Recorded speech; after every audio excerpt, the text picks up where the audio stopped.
Have you ever wondered if one act of kindness could truly change a life?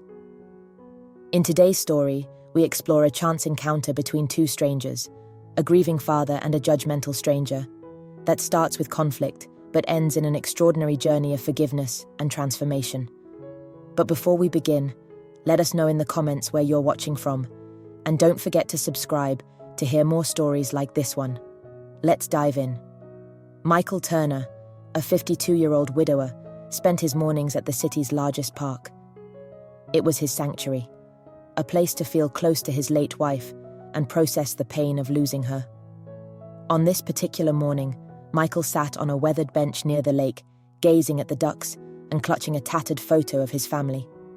His appearance, unshaven, with clothes that had seen better days, often drew stares, but Michael paid them no mind. That was until Julia Crawford entered the scene.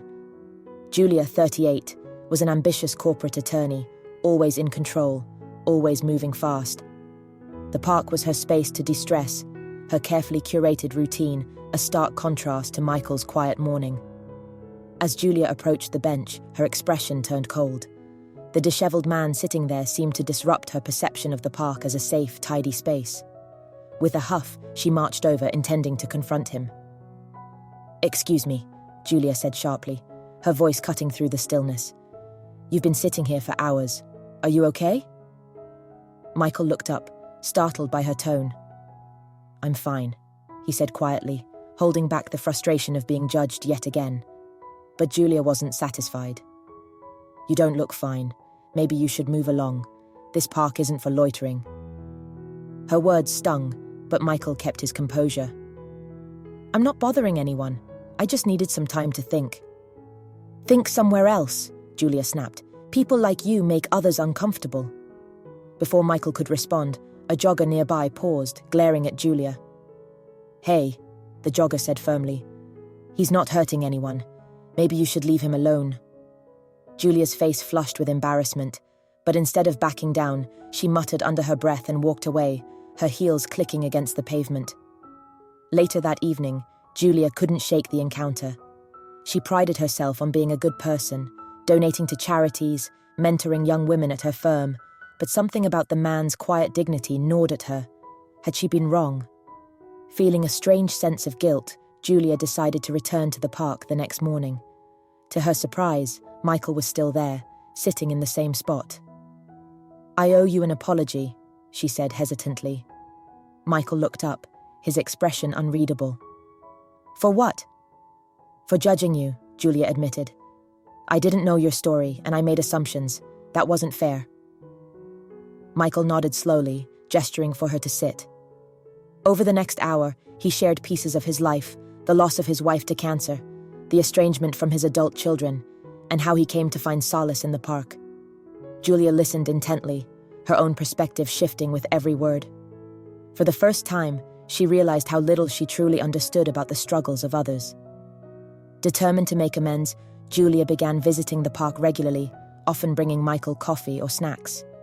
Their conversations grew deeper, and Julia learned more about his life and his late wife's passion for helping others. Inspired, Julia decided to take action.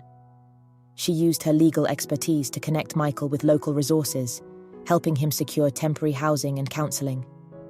She even reached out to his children, gently encouraging them to reconnect with their father. Michael, in turn, encouraged Julia to slow down and reflect on her own life. For the first time in years, she began questioning the relentless pace of her career and the shallow relationships that defined her personal life. Months later, Michael and Julia stood side by side at the opening of a new community center, a project they had worked on together to honor Michael's late wife. The center provided support for grieving families, veterans, and anyone in need of a listening ear. As they cut the ribbon, Julia felt an overwhelming sense of pride, not in her accomplishments, but in the connection she had built with Michael and the change they had sparked together. In the crowd, she spotted Michael's son and daughter, who had finally reunited with their father. Their smiles were proof that healing was possible, even after years of pain. Julia and Michael's friendship taught them both invaluable lessons. For Julia, it was the importance of compassion and humility. For Michael, it was the realization that even strangers could become allies in the journey toward healing. As they sat together on that same park bench, Julia turned to Michael and said, "You've taught me more than I ever could have imagined." "Thank you." Michael smiled, his eyes shining with gratitude. "And you reminded me that it's never too late to find hope, even in the most unexpected places." "So, what would you have done in Julia's shoes? Would you have taken the step to make amends? Or if you were Michael, could you forgive someone who misjudged you? Let us know in the comments below. And if this story moved you, don't forget to like, share, and subscribe for more tales of resilience and transformation. Click here to watch another inspiring story. We know you'll love it.